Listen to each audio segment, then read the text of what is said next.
Around 1200 BCE, the ancient world unraveled. Mighty cities burned, empires crumbled, and writing systems vanished. From Mycenaean Greece to the Hittite heartlands, from Egypt to Canaan, entire civilizations collapsed, almost simultaneously.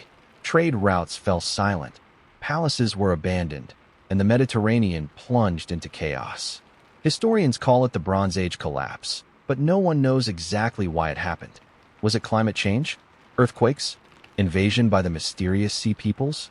Or something deeper? Systemic fragility in a world too interconnected to survive disruption? What triggered this ancient apocalypse? And could it happen again? In the centuries before 1200 BCE, the eastern Mediterranean glittered with prosperity. Kingdoms rose like jewels upon the shores of the Aegean, Anatolia, and the Levant. Palaces gleamed with frescoes, storerooms overflowed with grain and oil, and ships carried copper and tin across restless seas, uniting distant lands in a network of trade as intricate as the threads of a loom. It was an age of kings and scribes, warriors and merchants, where the great civilizations of the Bronze Age flourished in apparent stability. Few could have imagined that within a single generation, this world would unravel. Yet the collapse came swiftly, and its causes remain one of the most haunting enigmas of history. The civilizations that thrived before the fall were formidable. In Anatolia, the Hittite Empire ruled from its capital at Hattusa, sending armies across Asia Minor and diplomats across the Near East. In Egypt, the new kingdom pharaohs commanded vast wealth, building temples at Thebes and projecting power from Nubia to Syria. To the west, the Mycenaean kingdoms of Greece, heirs of heroic warriors later immortalized in Homer's epics, constructed mighty citadels at Mycenae, Tiryns, and Pylos. On the Levantine coast, cities like Ugarit prospered as trading hubs, linking Mesopotamia with the Mediterranean. Even across the sea, Cyprus became essential, its copper mines feeding the insatiable demand for bronze, the very alloy that defined the age. This was no collection of isolated kingdoms.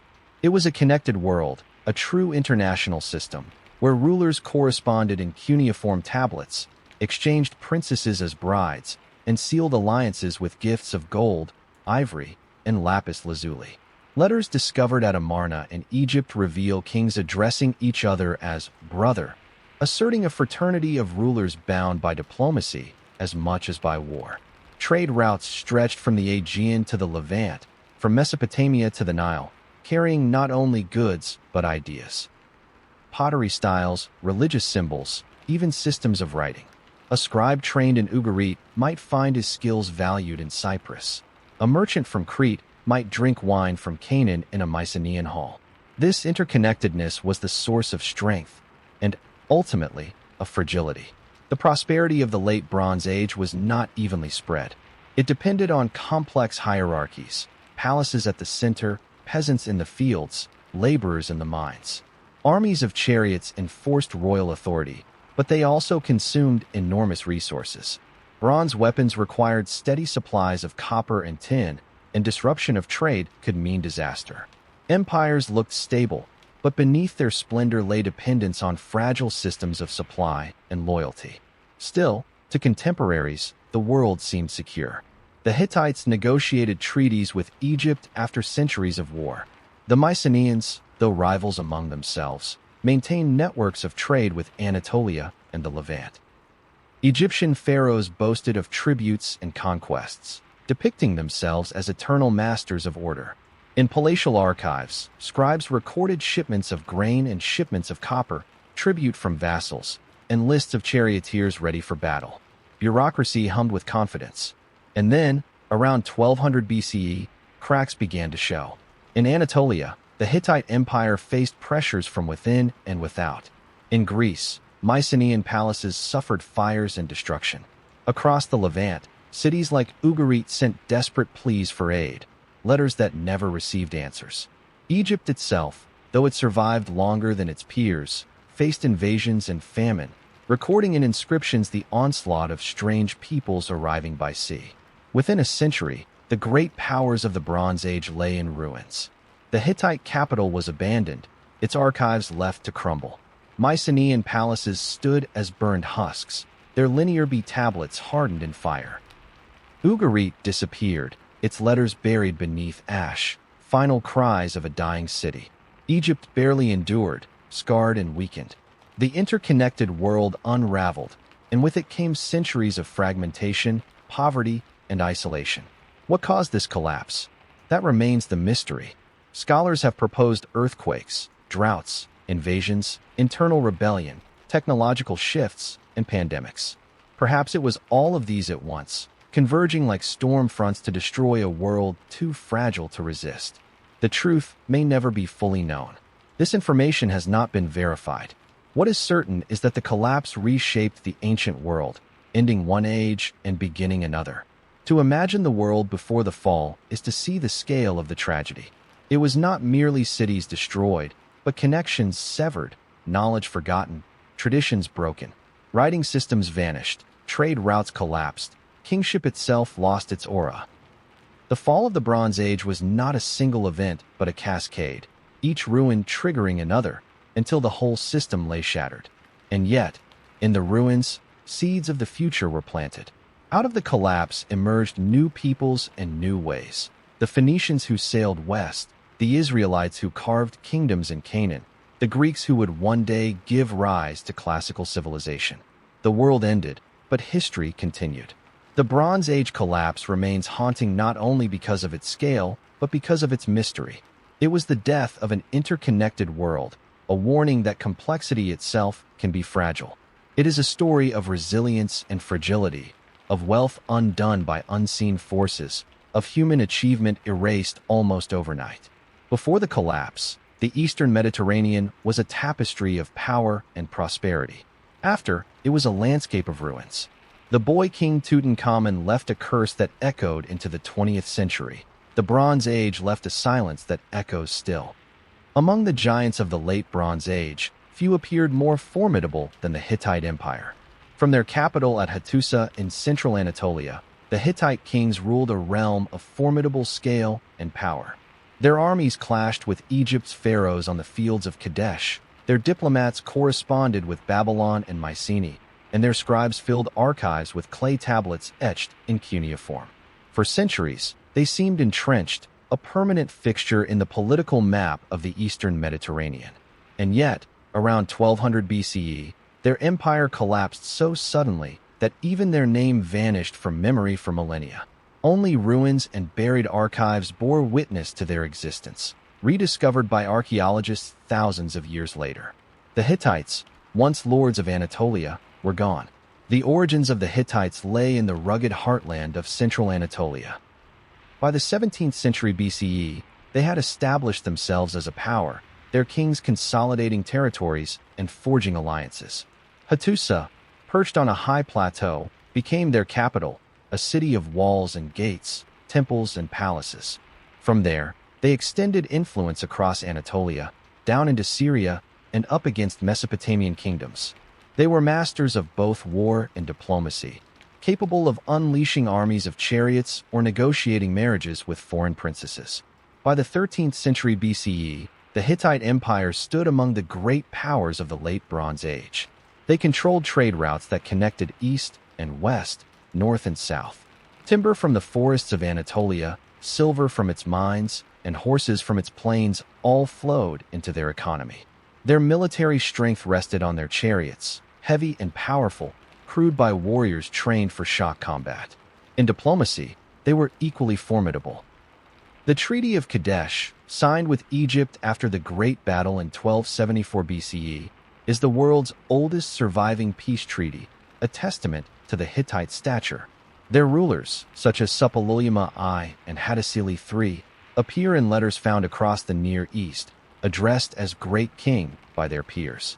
These kings cultivated the image of divinely favored monarchs, guardians of order in a world of shifting alliances. Their archives reveal a sophisticated bureaucracy, with scribes recording tributes from vassals, treaties with allies, and inventories of resources. For centuries, the Hittites appeared stable, their empire entrenched by geography, economy, and diplomacy. And yet beneath the grandeur, cracks appeared. The empire was vast but brittle, held together by vassal states that wavered in loyalty. Communication across mountainous terrain was slow. Rebellions simmered on the periphery. Famine, hinted at in surviving letters, sometimes strained their system.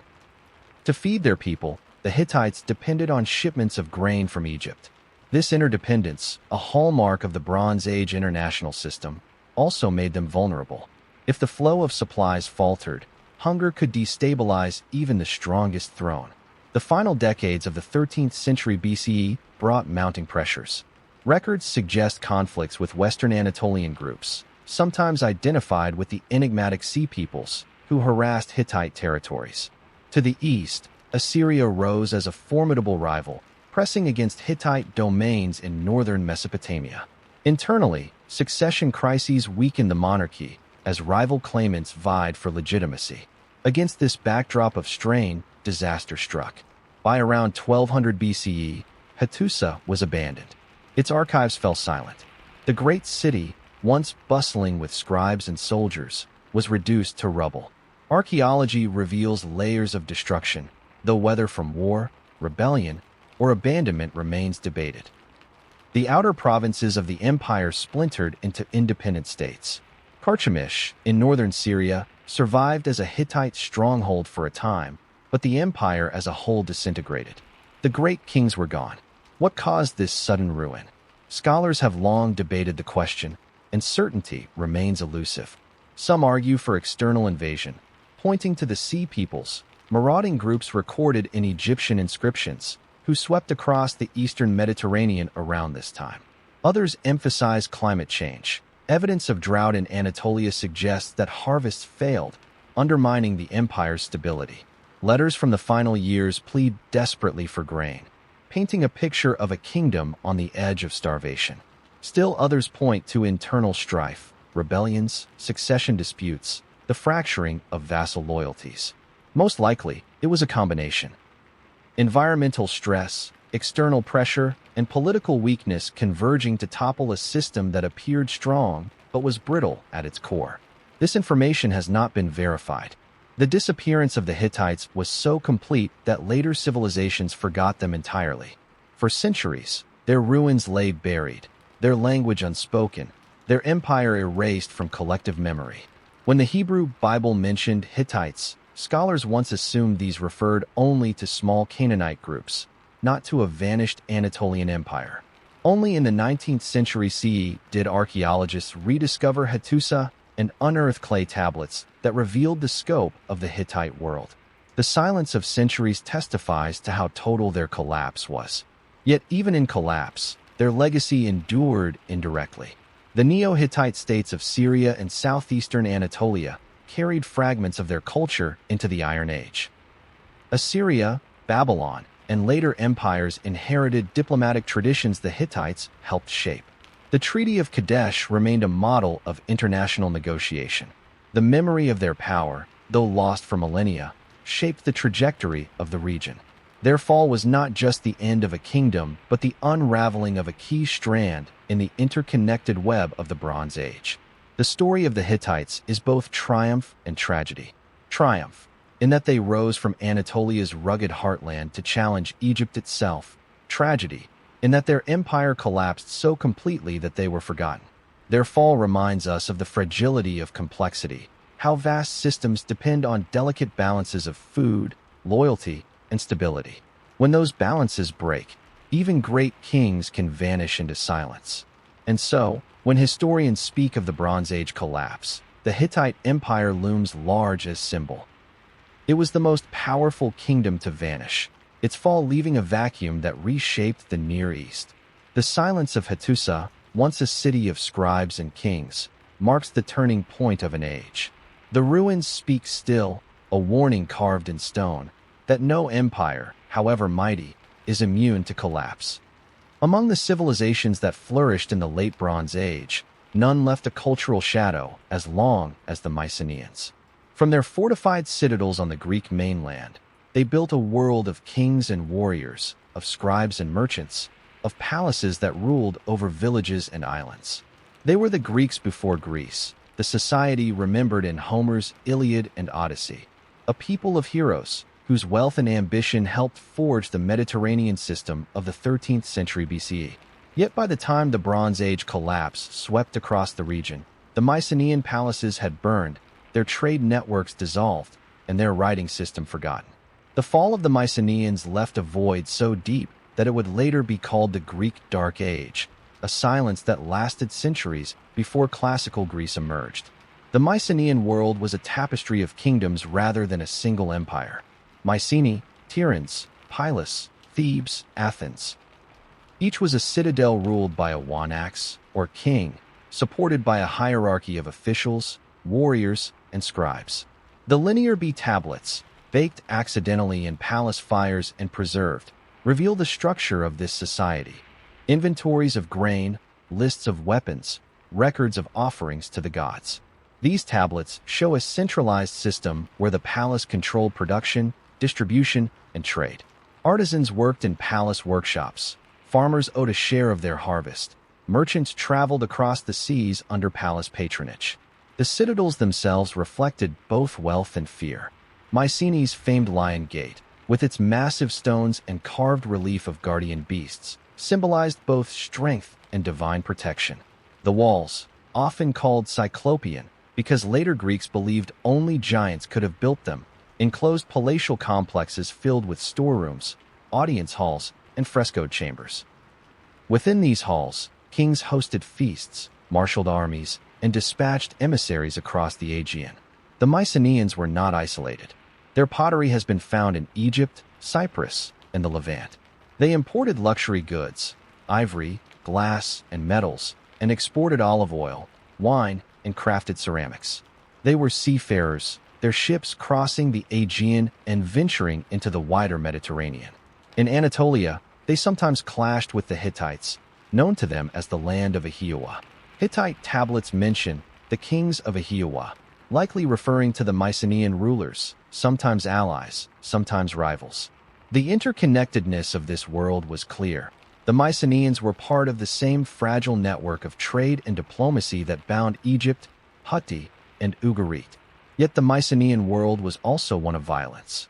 The Homeric epics, though written centuries later, preserve echoes of this warrior culture.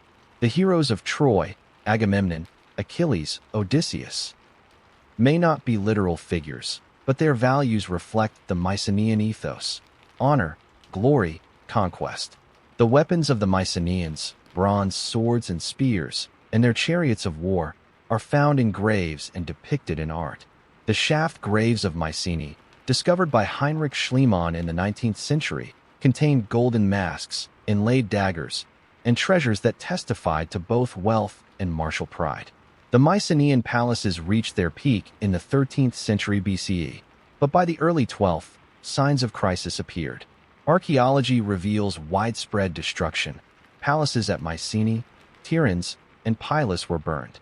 Linear B tablets, preserved by the fires that consumed them, record urgent demands for weapons and defenses in the days before their fall. Walls were hastily reinforced, storerooms filled with provisions, as though kings anticipated siege. Yet the citadels fell nonetheless. What brought about their ruin remains uncertain. Some scholars argue for invasion. The Sea Peoples, who ravaged the Levant, may have struck Greece as well. Others point to internal conflict, as rival kingdoms fought each other to exhaustion. Still others suggest natural disaster. Earthquakes, common in the Aegean, could have toppled citadels, fires consuming the ruins. Drought and famine may have weakened the population, leading to unrest. Most likely, as with the Hittites, the fall was not caused by a single event, but by a convergence of pressures, each compounding the others until the system collapsed. This information has not been verified. What followed was centuries of silence. The linear B script disappeared, and writing in Greece would not re-emerge until the adoption of the alphabet centuries later. Trade diminished, pottery became simpler, monumental architecture ceased, population declined, villages shrank, and the memory of the palaces faded. By the 8th century BCE, when Homer composed his epics, the Mycenaean world was already legend, its ruins seen as the work of heroes or gods. Yet from the ashes of the Mycenaeans emerged the seeds of later Greece. Their stories, passed down in oral tradition, became the foundation of epic poetry. Their citadels, though ruined, inspired awe and became touchstones for identity. Their collapse, harsh as it was, cleared the ground for new social and political forms, the rise of the polis, the flowering of classical Greece. In this sense, the fall of the Mycenaeans was not the end of Greek history, but its dark prelude. The Mycenaeans remind us of both the glory and fragility of human achievement. Their palaces were mighty, their warriors proud, their connections wide. Yet within a generation, their system collapsed, leaving little but ruins and memory. The Lion Gate still stands at Mycenae, its guardian beasts gazing over empty fields, silent witnesses to the fall of a civilization. In the story of the Bronze Age collapse, the Mycenaeans embody the tragedy of Greece's first golden age undone. They show how interconnectedness, wealth, and power can dissolve when pressure mounts and order falters. Their legacy, preserved in myth and archaeology alike, is a warning and an inspiration that even in collapse, memory endures, shaping the cultures that follow. If the Bronze Age collapse was a storm that swept away kingdoms, Egypt was the lone great power that weathered it. Yet its survival came at a terrible cost. By the late 13th and early 12th centuries BCE, the New Kingdom pharaohs, once the masters of an empire stretching from Nubia to Syria, faced a crisis unlike any before. Invasion, famine, and internal strain pressed Egypt to its limits. Though the civilization of the Nile endured when the Hittites and Mycenaeans fell, it emerged scarred, diminished, and never again regained its former glory. The New Kingdom had been Egypt's imperial age, a time of conquest and wealth. Pharaohs such as Thutmose III and Ramesses II extended Egypt's borders far beyond the Nile Valley, campaigning into Canaan and Syria. Gold from Nubia and tribute from vassal states filled the treasuries. Monumental temples at Karnak and Luxor proclaimed the pharaoh's divine power. Chariots, armies, and diplomacy kept Egypt at the heart of the late Bronze Age system. But by 1200 BCE, cracks had begun to appear. The first challenge was famine. Inscriptions from the reign of Merneptah, son of Ramesses II, speak of grain shortages severe enough to spark unrest. Climatic studies suggest prolonged droughts afflicted the eastern Mediterranean during this period, reducing harvests and weakening economies. For Egypt, which relied on the Nile's annual flood, any disruption in rainfall could spell disaster. Letters from neighboring states, found in Ugarit and elsewhere, plead desperately for shipments of grain from Egypt, indicating both the severity of the crisis and Egypt's role as supplier. But famine at home meant even Egypt could not sustain the flow indefinitely. At the same time, external enemies pressed in. To the west, Libyan tribes pushed against the delta, raiding settlements and testing Egypt's defenses. To the east, waves of displaced peoples surged across the Levant. Among them were the enigmatic Sea Peoples, groups recorded in Egyptian inscriptions who descended by land and sea in vast numbers. Who exactly the Sea Peoples were remains uncertain, perhaps a mix of displaced Aegean warriors, Anatolian migrants, and Levantine raiders. But their impact was devastating. They attacked Anatolia, toppled cities in the Levant, and eventually turned their sights on Egypt itself. The reign of Ramesses III, around 1177 BCE, marked Egypt's climactic confrontation with these invaders. At Medinet Habu, his mortuary temple near Thebes, great reliefs depict the battles. Ramesses boasts of his triumph, describing how the invaders came from the Isles, their families in ox carts, seeking new lands. Egyptian ships clashed with them in the Nile Delta, while armies met them on land. The reliefs show chaos, warriors tumbling into water, ships colliding, captives led before the pharaoh. Ramesses declared victory, claiming to have cut them down and laid them low upon the shore. Egypt did, in fact, survive. Unlike the Hittites, whose capital fell, or the Mycenaeans, whose palaces burned, Egypt repelled the invaders. Yet the triumph was Pyrrhic. The strain of war, famine, and economic disruption weakened the state. Records from Ramesses III's reign revealed declining rations for workers, strikes by laborers at Deir el-Medina, the first recorded strikes in history. Corruption spread as officials embezzled supplies. The once mighty bureaucracy faltered under scarcity. By the 12th century BCE, Egypt's empire abroad had crumbled. Canaanite cities once under pharaonic control were lost. Influence in Syria vanished. Egypt retreated to the Nile Valley, no longer an imperial power, but a kingdom fighting for stability. The wealth that had built Karnak and Luxor dwindled. Tombs in the Valley of the Kings, once lavish, became smaller, plainer, and sometimes unfinished. The golden age of the new kingdom had ended. Yet Egypt's survival remains remarkable. Why did Egypt endure when others perished? Geography played a role. The Nile Valley, fertile and defensible, provided a core that could be sustained even when the empire collapsed. The pharaoh's authority, though weakened, remained a unifying force. Centuries of religious tradition bound people to the state in ways that may have prevented total disintegration.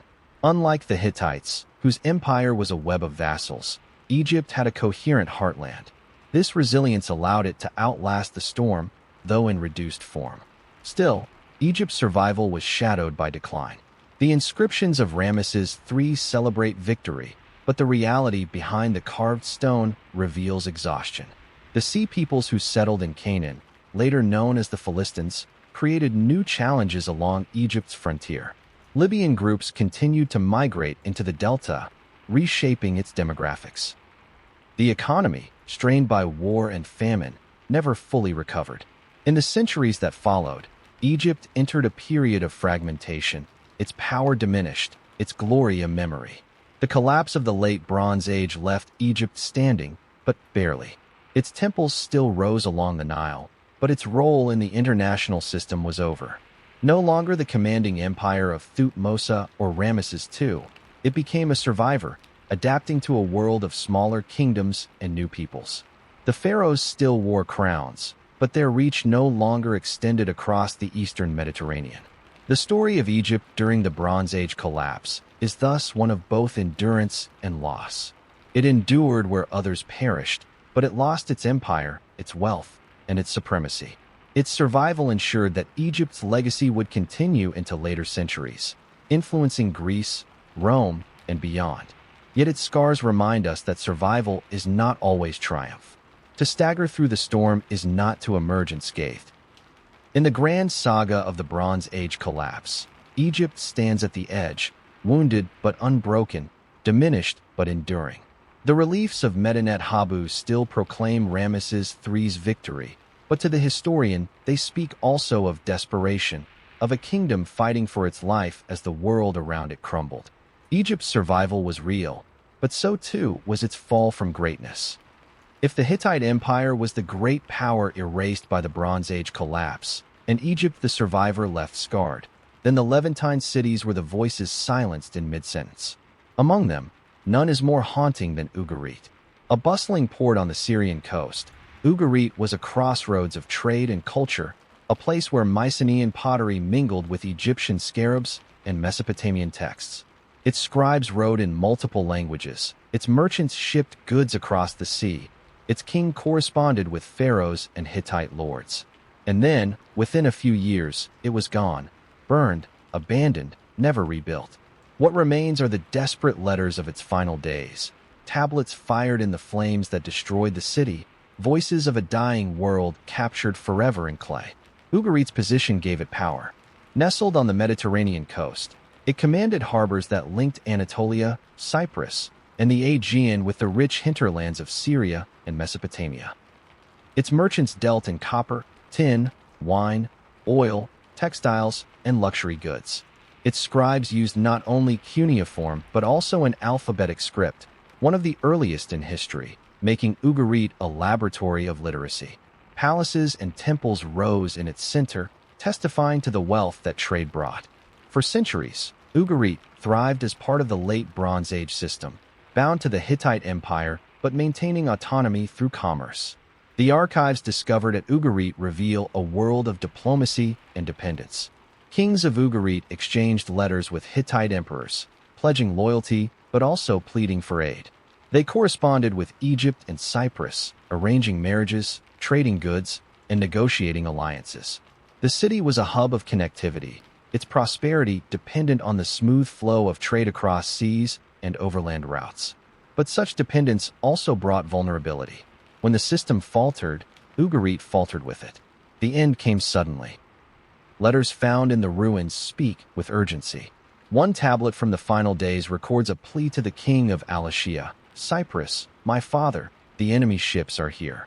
They have set fire to my cities and done harm to the land. Does not my father know that all my troops and chariots are in Hutti, and all my ships are in the land of Lukka? Thus, the land is abandoned to itself. The desperation is palpable. Ugarit, stripped of its defenses because its troops were supporting the Hittites, faced attack by seaborne raiders. Who were these attackers? Many scholars identify them with the Sea Peoples, the mysterious groups who swept across the eastern Mediterranean at this time. Egyptian records mention them by names: Sherdin, Shikalesh, Peleset, Dinyan, suggesting a coalition of displaced and migrating peoples. Archaeology supports the devastation. Ugarit's ruins show clear signs of fire. Its palaces collapsed, its archives frozen in the moment of destruction. The city was never rebuilt. The letters also reveal a chilling silence. Messages sent to Hattusa, to Cyprus, to neighboring states went unanswered. The network that had bound the late Bronze Age together was gone. Each city faced crisis alone, cut off from allies who themselves were struggling or already destroyed. The collapse was not just military but systemic, the breakdown of the very communications and alliances that had sustained prosperity. Ugarit was not alone. Other cities along the Levantine coast suffered similar fates. Hazor in Canaan was destroyed, its palaces leveled. Megiddo faced upheaval, its population disrupted. Ashkelon and other coastal settlements show layers of fire and abandonment. The great cities of the Levant, once vibrant nodes of trade, became ruins.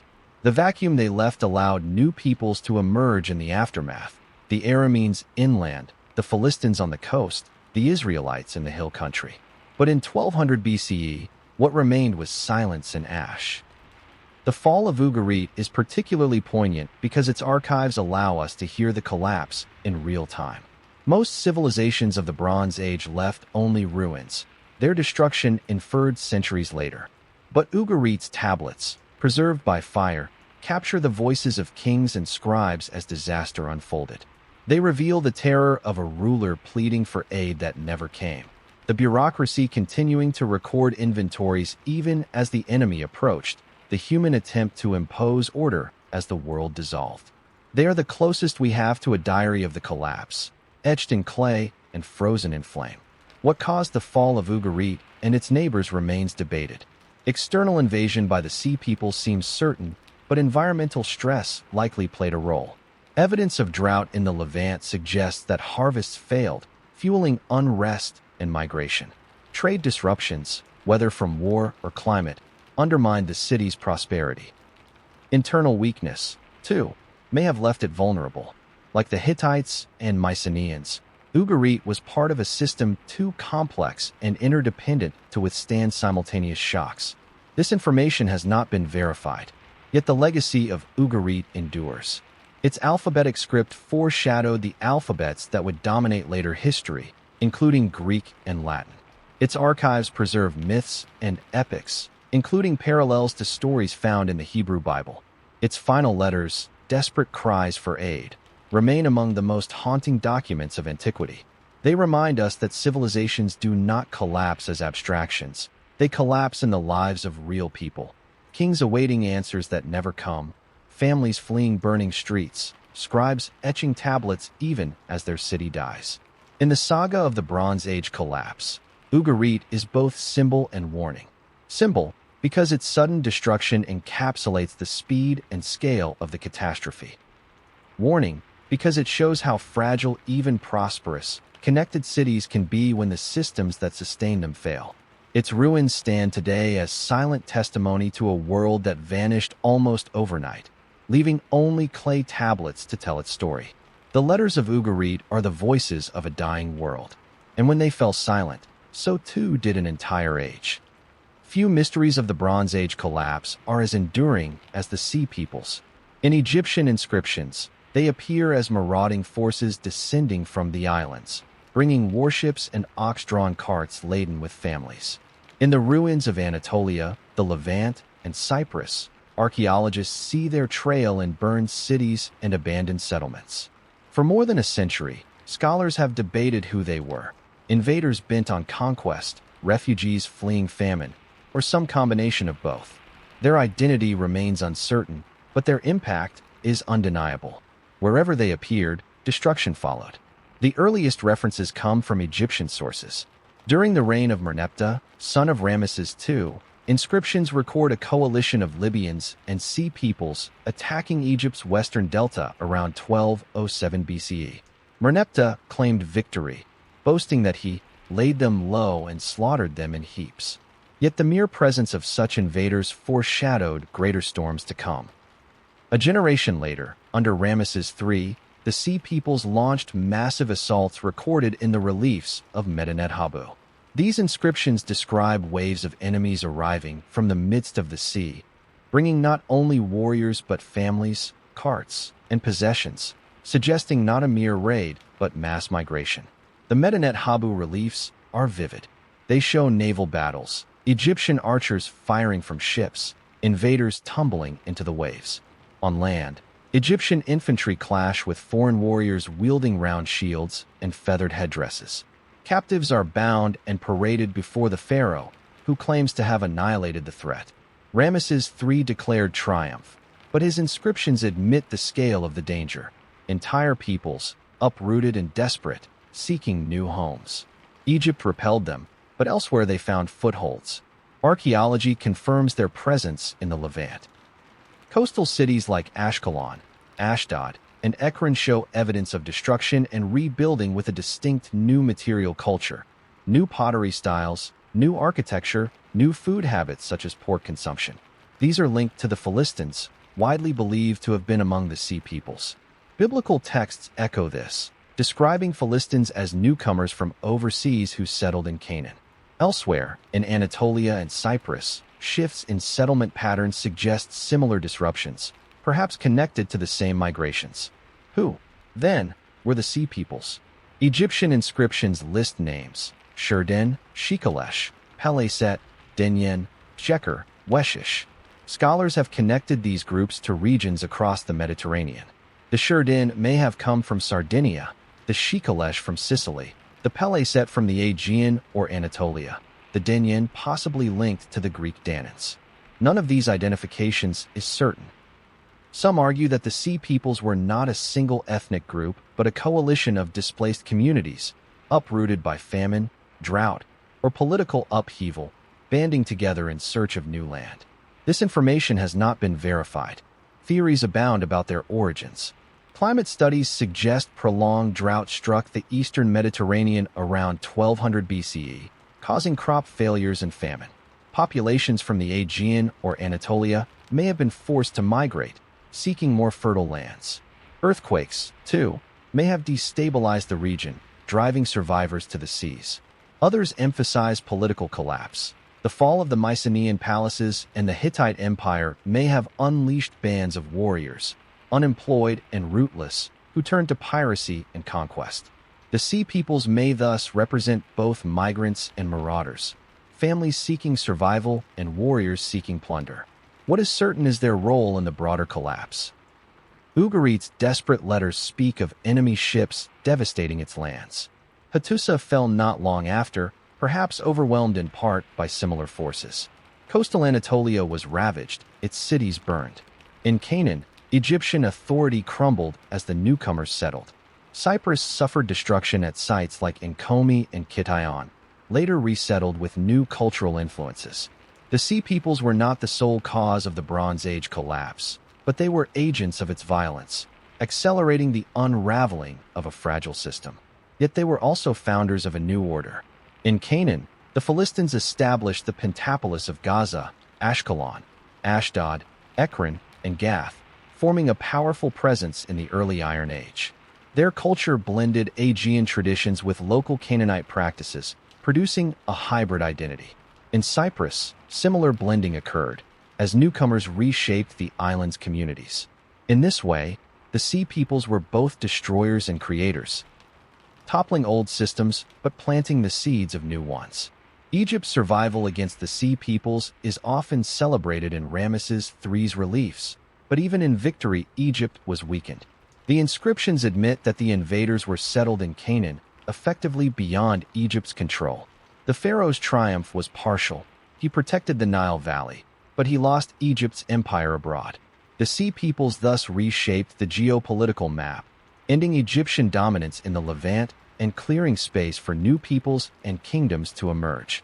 The mystery of the Sea Peoples continues to fascinate because it embodies the complexity of collapse.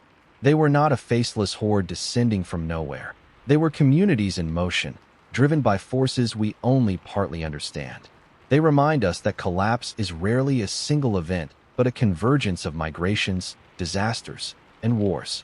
The Sea Peoples were both symptom and cause of the late Bronze Age's end, born of crisis and bringing crisis in turn.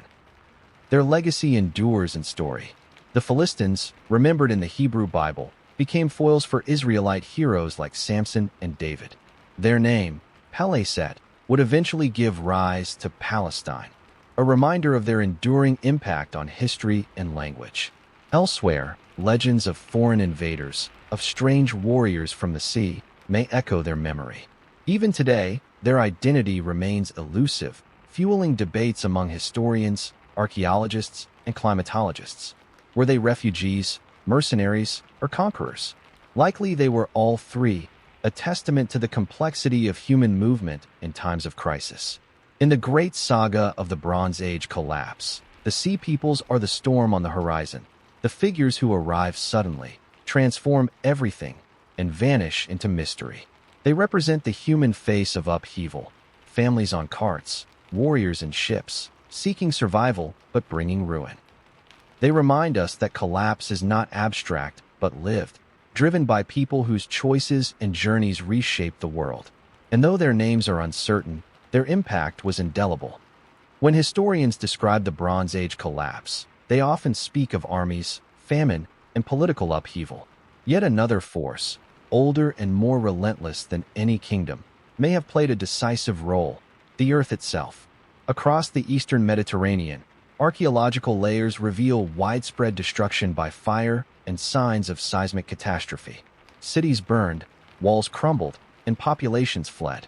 Was it invasion alone, or did the land itself conspire with human conflict to bring down a world? Archaeology provides compelling evidence of destruction around 1200 BCE. At Mycenae, Tiryns, and Pylos, citadels were consumed by flames so intense that linear B tablets were baked into permanence. At Hattusa, the Hittite capital, charred remains of palaces suggest a fiery end. Ugarit, too, perished in flames, its archives preserved in clay by the heat of its destruction. Fires alone cannot prove earthquakes, but in several sites, collapsed walls and toppled structures hint at seismic activity. The eastern Mediterranean is a region of tectonic restlessness, where the Anatolian, Aegean, and African plates meet. Earthquakes have struck here for millennia, and the late Bronze Age was no exception. Scholars such as Amos Nur have argued for an earthquake storm around this time, a series of quakes striking over decades, devastating cities already strained by famine and war. Nur points to evidence at sites like Mycenae, where blocks of cyclopean walls lie shifted in ways suggestive of seismic shock, and at Troy, where destruction layers may coincide with earthquake damage. Such quakes would not only topple walls, but also destabilize confidence, disrupt economies, and trigger migration. Imagine a citadel already pressed by famine and rebellion, struck suddenly by the Earth's violence. Rebuilding might prove impossible. This information has not been verified. Fire, too, tells a story beyond invasion. In some sites, destruction layers reveal no weapons, no bodies, no clear signs of battle. Instead, they suggest abandonment followed by fire, perhaps accidental or caused by social unrest. In others, deliberate burning may have been part of rebellion, populations turning against palaces, erasing symbols of power. Natural disaster, human agency, and political breakdown often blurred into one another. An earthquake might weaken a wall. Invaders or rebels could finish the ruin with fire. Climate, as well as seismic activity, may have compounded disaster. Studies of pollen cores and sediment from the eastern Mediterranean suggest prolonged drought beginning in the 13th century BCE. Crops failed, pastures shrank, and famine followed. In Egypt, inscriptions describe years when the sky withheld its rain, the earth was parched. Ugarit's letters plead desperately for grain. In Anatolia, the Hittite kings wrote to Egypt begging for shipments of food. The great interconnected system of the Bronze Age, reliant on surplus to fuel trade and armies, faltered when harvests failed. When climate, earthquake, and fire converged, the results were catastrophic. Consider a hypothetical sequence. Drought reduces harvests, sparking unrest. An earthquake topples walls, leaving a city vulnerable. Raiders or displaced migrants strike, burning what remains. Survivors flee, abandoning their homes. Trade routes collapse, as merchants find only ruins where cities once thrived. In such a cascade, the collapse was not a single event but a domino effect, each disaster amplifying the next. Archaeology hints at this pattern. At Nkomi on Cyprus, earthquake damage is evident in collapsed walls, while fire marks the end of occupation. At Mycenaean sites, rebuilding sometimes followed initial destruction, but within decades, repeated disasters drove abandonment. In the Levant, drought coincided with attacks by the Sea Peoples, magnifying vulnerability. It was not one cause, but many, converging into storm. Ancient peoples did not distinguish natural disaster from divine wrath. For them, earthquakes and drought were the anger of gods, fire the punishment of heaven. To the Hittites, the storm god controlled both weather and fate. To the Mycenaeans, Poseidon, the earth shaker, could topple cities in his fury. In Egyptian inscriptions, famine and invasion alike were framed as chaos threatening Ma'at, the cosmic order, resisted by the pharaoh. Thus, when disaster struck, it was understood as both natural and supernatural, eroding confidence in rulers who could not protect their people. Political legitimacy cracked alongside walls of stone. The silence of so many cities suggests more than isolated accidents. From Anatolia to Greece to the Levant, the scale of destruction indicates a regional crisis. Yet not all sites show identical patterns, and scholars debate the extent of earthquakes versus war. Some argue that too much emphasis has been placed on natural disaster, that human conflict and migration were the primary drivers. Others counter that without droughts and quakes, kingdoms might have resisted invasions more effectively. The truth likely lies in convergence. Natural forces weakened systems, human forces finished them. What is striking is the unevenness of survival. Egypt endured, though weakened. Assyria and Mesopotamia weathered the storm, poised to expand in the Iron Age. But in Anatolia, Greece, and the Levant, cities vanished. Perhaps geography played a role. Fertile river valleys allowed recovery, while marginal lands could not. Perhaps politics mattered. Centralized palatial systems proved brittle, while smaller, decentralized communities adapted. The Bronze Age collapse was not uniform, but the fingerprints of fire, earthquake, and drought are visible across its map. For modern observers, the role of natural disaster and collapse offers sobering lessons. Civilizations often appear mighty until struck by converging crises. Complex systems, dependent on trade, hierarchy, and surplus, can unravel when drought cuts food supply, when earthquakes topple infrastructure, when fire consumes stores. Human resilience is strong, but when disasters coincide, even great kingdoms fall. The Late Bronze Age shows that nature itself can be an actor in history, shaping human destiny as surely as kings and armies. In the grand saga of the Bronze Age collapse, natural disaster is both context and catalyst. It did not alone topple the palaces, but it destabilized the foundation on which they rested. Earthquakes shook confidence, droughts starved populations, fire consumed the symbols of power.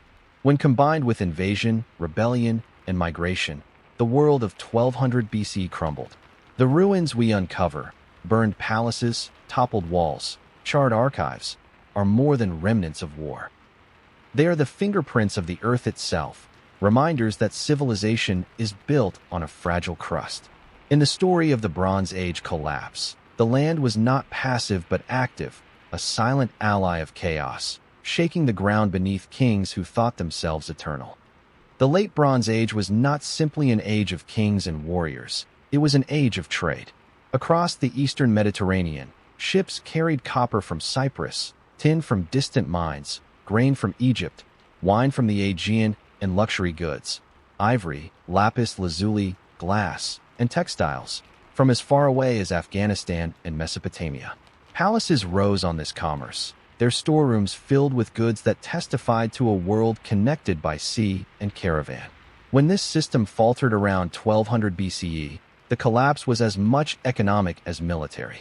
The arteries of exchange clogged, and the body of civilization withered.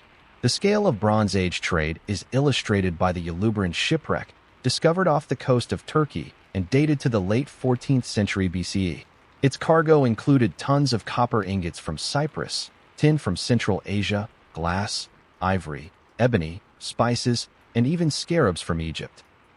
This single ship carried enough copper and tin to make thousands of bronze weapons, evidence of a vast, interdependent economy. Kings and palaces relied on such trade not only for wealth, but for the essential metal of the age. Without copper and tin, bronze weapons and tools could not be produced. Without ships, armies could not be armed, farmers could not be supplied, and kingdoms could not survive. Trade was more than material. It was the glue of diplomacy. Letters between kings often included exchanges of gifts, horses, gold, women, and marriage, that were as political as they were economic. The Amarna letters from Egypt in the 14th century BC show rulers addressing each other as brother, binding their realms in a fraternity of exchange. Grain shipments moved between kingdoms as famine relief, copper flowed to feed the demands of armies, and luxury goods cemented alliances. In such a world, trade was not optional, it was the system itself. But this system was fragile. It depended on secure sea lanes, stable ports, and reliable political structures. When cities burned, when pirates roamed unchecked, when kingdoms crumbled, the networks snapped. By 1200 BCE, trade routes faltered. The Hittite Empire, once a key hub for Anatolian and Mesopotamian goods, collapsed, severing overland connections. Mycenaean ships vanished from the eastern Mediterranean. Ugarit, the Levant's great trading city, was destroyed, its last letters pleading for aid against seaborne enemies. Egypt, long the granary of the region, could not supply grain abroad when famine struck at home. The arteries of commerce clotted, and the body politic weakened until it collapsed. The letters from Ugarit reveal the human face of this collapse. One tablet records a desperate plea for tin, essential for bronze production. "The king is dead. My lord knows it. My lord, send me the metal, send me the tin." But the shipment never came. Another tablet describes enemy ships attacking the coast, cutting off trade before it could reach the port. These letters, unanswered, embody the paralysis of the system. Each kingdom depended on the others, but when one failed, all were endangered. Archaeology confirms the scale of the breakdown. Imported pottery disappears from sites across the Aegean and Levant after 1200 BCE. Mycenaean wares, once found from Italy to Canaan, vanish. Cypriot copper ingots no longer appear in wrecks or storerooms. Luxury items like ivory and glass become rare. Where once the Mediterranean glittered with exotic goods, the Iron Age dawned in austerity. Trade did not vanish entirely, but it shrank dramatically, limited to local exchange rather than international networks. The collapse of trade was not only economic, but social. Palaces that had controlled commerce lost their power. In Mycenaean Greece, palaces burned, and linear bureaucracy disappeared. Without trade, there was no surplus to feed armies or sustain officials. The palace-centered system crumbled, leaving behind small villages and subsistence farming. In the Levant, cities dependent on maritime exchange were destroyed or abandoned, their population scattering. Even Egypt, though it survived militarily, withdrew into itself, its empire abroad lost. The interconnected world dissolved into isolated fragments. Why did trade collapse so suddenly? Invasions played a role. The Sea Peoples disrupted sea lanes, raided coasts, and destroyed ports. Drought and famine made long-distance shipments more difficult, as each kingdom hoarded resources for itself. Political collapse removed the infrastructure that sustained exchange, scribes to record shipments, garrisons to protect caravans, kings to guarantee alliances. In a system so tightly interdependent, failure in one node cascaded through the whole. Like a web torn apart, the network unraveled strand by strand until nothing remained. This information has not been verified. The collapse of trade also marked the end of bronze as the defining technology. With tin supplies disrupted, bronze production faltered. Communities turned increasingly to iron, which, though more difficult to smelt, was more widely available. The Iron Age thus emerged directly from the collapse of Bronze Age trade. The end of one economic order gave birth to another, reshaping the trajectory of civilizations. For those who lived through it, the collapse of trade was catastrophe. Merchants lost livelihoods, artisans lost materials, kings lost revenues, peasants lost grain shipments that staved off famine. But for future generations, it opened new possibilities. Without palaces controlling commerce, smaller communities developed greater autonomy. The Phoenicians, rising in the aftermath, rebuilt maritime trade networks, this time centered not on palaces but on entrepreneurial cities. Greece, after its dark age, would emerge with a new kind of trade, more flexible, less centralized, laying the groundwork for classical exchange. The collapse of Bronze Age trade reminds us of the fragility of globalization. Then, as now, prosperity depended on networks of exchange. Then, as now, disruption in one region could ripple across continents. The fall of Ugarit, the burning of Mycenaean ports, the famine in Egypt, all were local crises, but together they dissolved an entire system. The lesson is stark. Interconnectedness brings prosperity, but also vulnerability. In the story of the Bronze Age collapse, the collapse of trade is the silent killer. Armies may have burned palaces, earthquakes may have toppled walls, but it was the failure of exchange that truly ended the age. When copper and tin stopped flowing, when grain no longer crossed seas, when letters went unanswered, the world of the Bronze Age withered. The ships of Ulubaran once carried wonders. A century later, the seas carried only ruins. The most haunting aspect of the Bronze Age collapse is not merely the ruins of cities or the silence of abandoned palaces, but the words left behind. In a rare convergence of tragedy and preservation, some of the last documents of the age survive, etched in clay and preserved by fire. These letters, found in archives at Ugarit, Hattusa, and other sites, are voices caught in mid-crisis, rulers pleading for aid, officials reporting disaster, scribes recording shipments that never arrived. They reveal a world unraveling in real time, its connections fraying until silence fell. Among the most famous is a letter from Amurapi, the last king of Ugarit, to the ruler of Alashia, likely Cyprus. His words are desperate. The enemy ships are here. They have set fire to my cities and done harm to the land. Does not my father know that all my troops and chariots are in Hatti, and all my ships are in the land of Lucca? Thus, the land is abandoned to itself. In this plea, we hear the vulnerability of a king stripped of defense, his armies absent, his ships elsewhere. The letter was never delivered. It was found in the ruins of Ugarit, baked by the very fire that destroyed the city. Another letter, preserved in the same archives, speaks of urgent demands for tin, essential for making bronze. The king is dead. My lord knows it. My lord, send me the metal, send me the tin. The words suggest not only political instability, but also the breakdown of supply chains that sustained the age. Without tin, bronze could not be produced. Without bronze, armies could not fight. Without armies, kingdoms could not survive. Trade, diplomacy, and survival were entwined, and when one thread snapped, the fabric unraveled. The Hittite archives provide similar glimpses of desperation. In the final years of the empire, letters from Hattusa and its outposts describe famine so severe that the king begged Egypt for grain shipments. One letter records, "The people are dying of hunger. My lord, send grain that they may live." Egypt, itself facing shortages, could not sustain the requests. The pleas reveal not only hunger but the fragility of an interconnected system. The Hittites, masters of war and diplomacy, were reduced to beggars, reliant on distant allies for survival. Even Egypt, the survivor, recorded signs of crisis.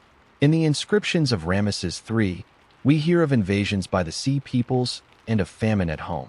The pharaoh boasted of victory, but his texts admit the scale of the threat. Grain rations for workers fell, and strikes at Deir el-Medina were recorded in Ostraca, the first documented strikes in human history. Even as the state proclaimed triumph, its own workers cried out for bread. The letters and records reveal a chasm between propaganda and reality, between the carved permanence of victory and the fragile cries of those who lived through the collapse. At Ugarit, the archives also preserve correspondence with merchants and officials. One tablet records an order for supplies of grain and oil for the royal household. Mundane in normal times, but in hindsight, a glimpse of bureaucracy continuing even as the city faced destruction. Another describes repairs to fortifications, suggesting fear of imminent attack. These records capture the human instinct to cling to order amid chaos, to write inventories and send letters even as the world burned. What makes these letters so powerful is their immediacy. Most of history's great collapses are reconstructed centuries later, through ruins and legend. But here we hear voices in the moment. Kings crying out, scribes recording desperation, merchants demanding goods that would never arrive. The clay tablets are not reflections after the fact. They are the collapse itself, frozen in words. Their silence is equally haunting. The unanswered letters testify to the breakdown of communication. Messages sent to Hattusa or Egypt never received replies, not because scribes forgot, but because kingdoms had already fallen or were overwhelmed. The networks that bound the late Bronze Age together had disintegrated, leaving each city alone. The letters are dialogues cut short, conversations that ended not with response, but with ruin. The emotional power of these documents has led some historians to describe them as the last cries of the Bronze Age.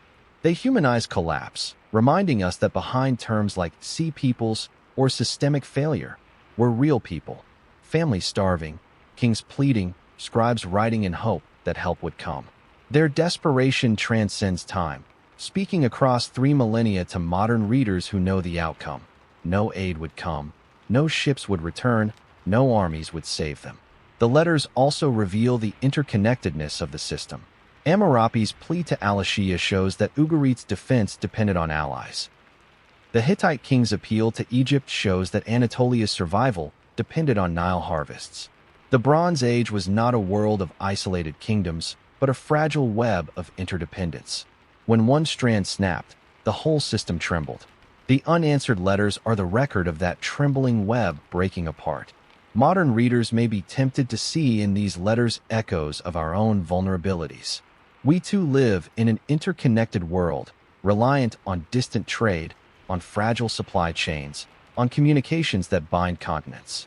The letters of Ugarit remind us how quickly such systems can collapse, how silence can replace dialogue, how ruin can follow when aid does not come.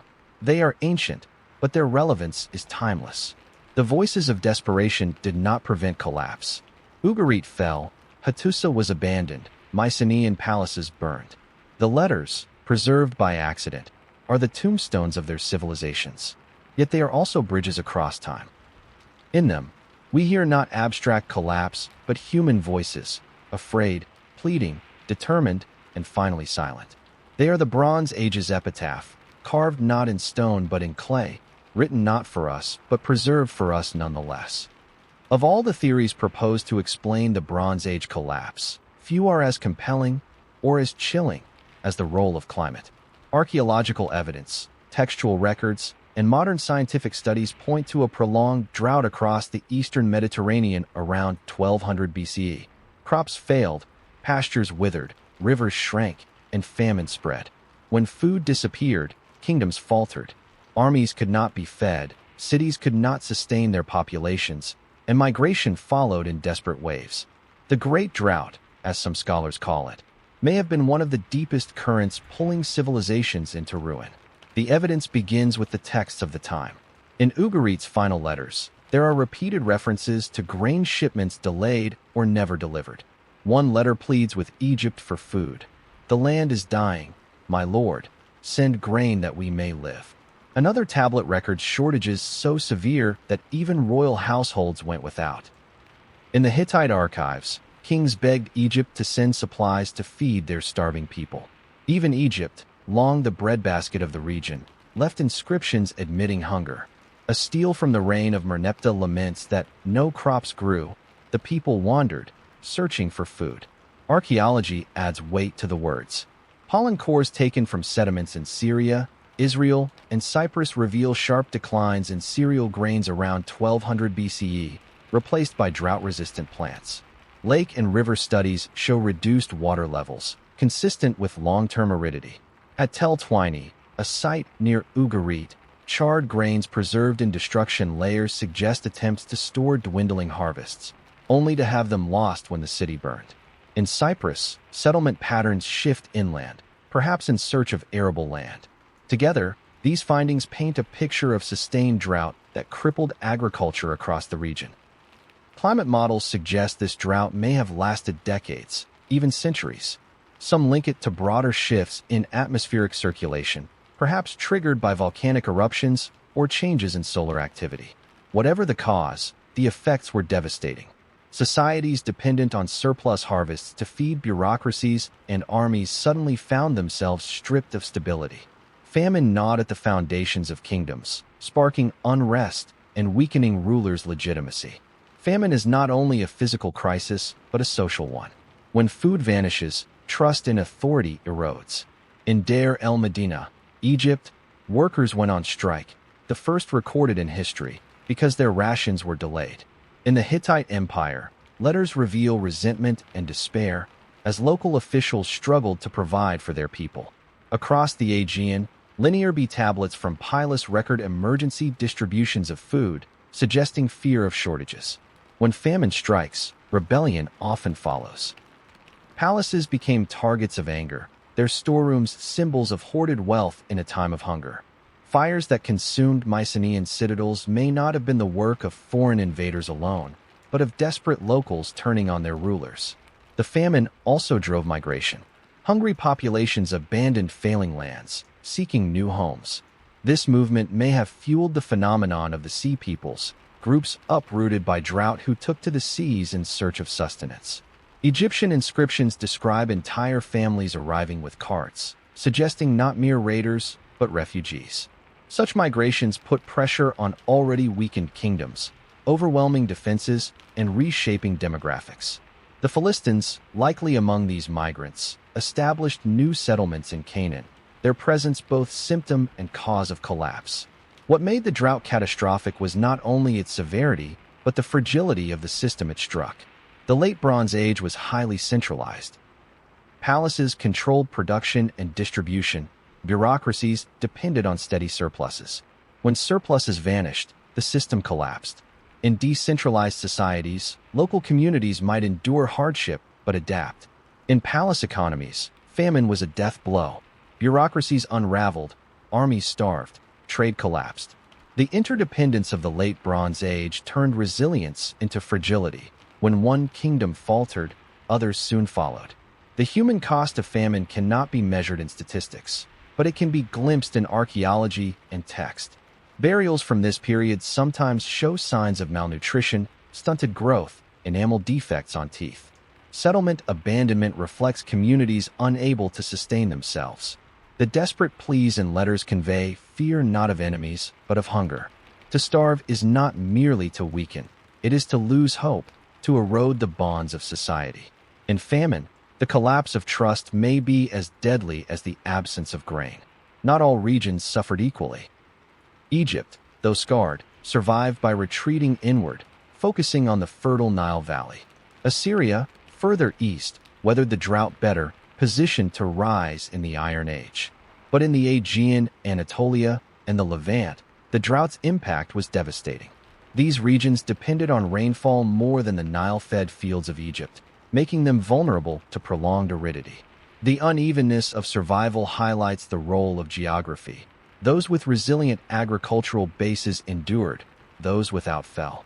Modern scholars debate how central the drought was. Some argue it was the prime mover of collapse, with all other factors, migration, invasion, rebellion, flowing from famine. Others caution against monocausal explanations, noting that not every drought leads to collapse.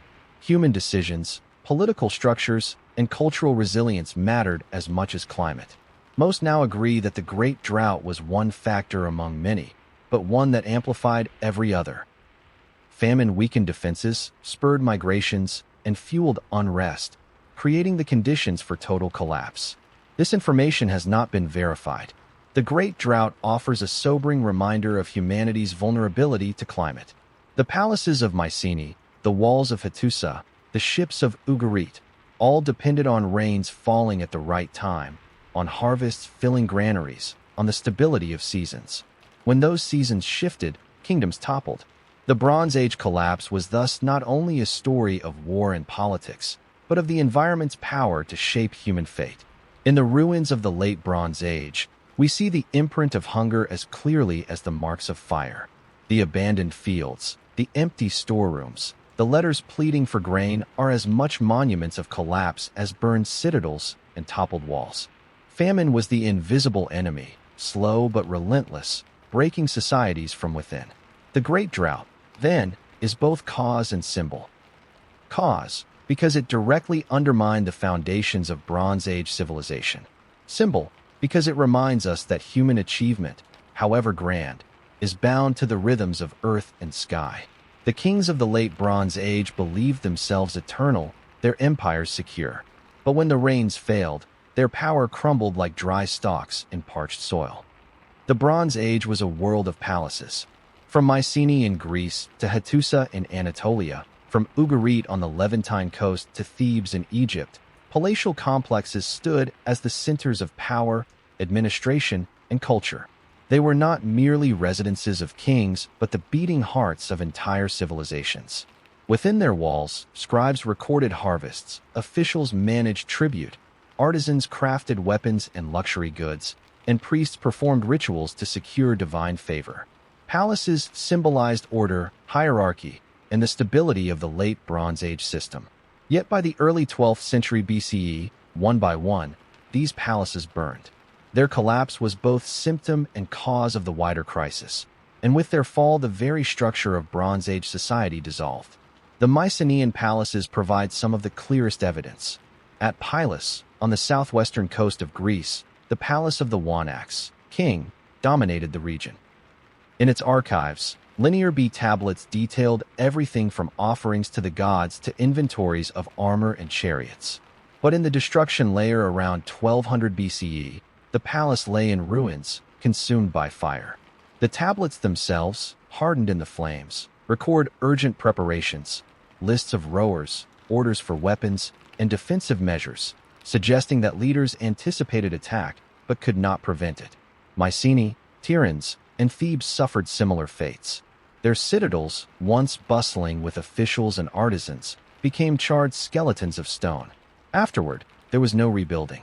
The palatial system that had dominated Greece disappeared, leaving centuries of darkness in its wake. The Hittite capital of Hattusa tells a similar story. Once a city of monumental gates, temples, and archives, it too fell silent. Excavations reveal widespread destruction by fire, and the once great citadel was abandoned. Unlike Mycenae, which retained some population in smaller settlements, Hattusa was deserted entirely. The archives, filled with treaties, laws, and diplomatic correspondence, ended abruptly. The great kings of the Hittites, who had corresponded with pharaohs as equals, vanished from history. Their palaces had been the center of empire. Without them, the empire itself disintegrated. In the Levant, Ugarit's palace fell to flames as well. Its final letters, preserved by fire, reveal a bureaucracy functioning to the last moment. Inventories of supplies, pleas for aid, even routine correspondence continued until the city was destroyed. The suddenness is striking. One day scribes wrote letters. The next day fire engulfed their archives. The palace was never rebuilt, and Ugarit ceased to exist as a political entity. Egypt, though it survived, reveals signs of palace strain. At Medinet Habu, Ramesses III's inscriptions proclaim victory over invaders. Yet records from his reign reveal corruption, worker strikes, and diminishing resources. Temples, once centers of surplus and distribution, struggled to provide for their dependents. While Egyptian palaces and temples endured longer than those of Greece or Anatolia, their authority was weakened, their empire contracted, and their wealth diminished. The collapse of palaces was more than architectural destruction, it was systemic failure. Palaces were hubs of redistribution economies. Farmers delivered produce to central storehouses, which in turn supplied soldiers, artisans, and officials. Artisans worked in palace workshops producing goods for both domestic use and trade. Scribes managed these flows, keeping detailed records. When palaces burned, this entire system collapsed. Without centralized redistribution, specialized labor dissolved, trade networks faltered, and societies reverted to local subsistence. The disappearance of linear B writing in Greece is one consequence. Without palaces to require record-keeping, literacy vanished. Why did the palaces fall? Multiple causes converged. External invasions, such as those of the Sea Peoples, directly destroyed some. Internal rebellions may have targeted others, with disgruntled populations burning symbols of elite power. Earthquakes and natural disasters contributed, toppling walls and sparking fires. Economic collapse, spurred by famine and drought, left palaces unable to maintain control, their legitimacy eroded. The very concentration of power that made palaces strong also made them vulnerable. When the center failed, the periphery could not sustain itself. This information has not been verified. The fall of palaces also meant the collapse of kingship as it had been known. The Wanaks of Mycenae, the great king of Hutti, the kings of Ugarit, all lost their thrones. The ideology of divine kingship, in which rulers mediated between gods and people, faltered when rulers could not prevent famine, invasion, or disaster. In some cases, rulers were overthrown by their own people. In others, they vanished with their palaces, their names erased or forgotten. Authority fragmented, replaced by smaller, local chieftains. This decentralization reshaped the Mediterranean. In Greece, small villages replaced palatial centers, leading to centuries of what historians call the Greek Dark Age. In Anatolia and the Levant, city-states emerged in the ruins, more flexible but less grand. In Canaan, new groups like the Israelites established themselves in the highlands, while Philistines settled on the coast. Without palaces, the political map was redrawn. The cultural impact of the palace collapse was profound. Literacy, tied to bureaucratic needs, disappeared in much of the region. Monumental architecture ceased. Long-distance trade shrank. The opulent lifestyles of elites vanished, replaced by modest village life. For centuries, the grandeur of the Bronze Age palaces existed only as ruins, their memory fading into legend. When later Greeks looked upon the walls of Mycenae and Tiryns, they attributed them to giants, unable to imagine their ancestors had built them. The palaces became myth even as their stones still stood. Yet from the collapse of the palaces came new beginnings. Freed from centralized control, smaller communities developed new forms of organization. In Greece, this would eventually lead to the polis, the city-state, foundation of classical civilization. In the Levant, Phoenician cities like Tyre and Sidon would rise, building trade networks across the Mediterranean. The destruction of palaces marked the end of one order, but it cleared space for another, more diverse and dynamic. The fall of palaces is thus both tragedy and transformation. Tragedy, because it erased centuries of accumulated wealth, knowledge, and culture. Transformation, because it forced societies to adapt, to find new ways of living and organizing. The Bronze Age palaces, magnificent but fragile, could not endure the storm of the 12th century BCE. But their collapse opened the path to the Iron Age, where new societies would rise from the rubble. In the ruins of Pylos, Mycenae, Hattusa, and Ugarit, we see the end of a world built on palaces. Their stones whisper of kings who once commanded armies, of scribes who once filled tablets, of artisans who once crafted treasures. Their silence is eloquent, reminding us that no throne is eternal, no palace unshakable. When the palaces fell, the Bronze Age itself fell with them. One of the starkest legacies of the Bronze Age collapse was the disappearance of writing across vast regions of the Mediterranean. In the centuries before 1200 BCE, scribes in palaces from Mycenae to Ugarit filled tablets with records, treaties, hymns, and myths. Cuneiform and hieroglyphs flourished, and new scripts, such as the alphabetic cuneiform of Ugarit and the linear B of the Mycenaeans, experimented with capturing language in efficient new forms. Writing was the lifeblood of palace economies, the tool of kings and merchants, the bridge across kingdoms. Yet when the palaces fell, the scripts vanished. For centuries afterward, large portions of the Mediterranean fell silent, their voices lost to history until rediscovered by archaeologists.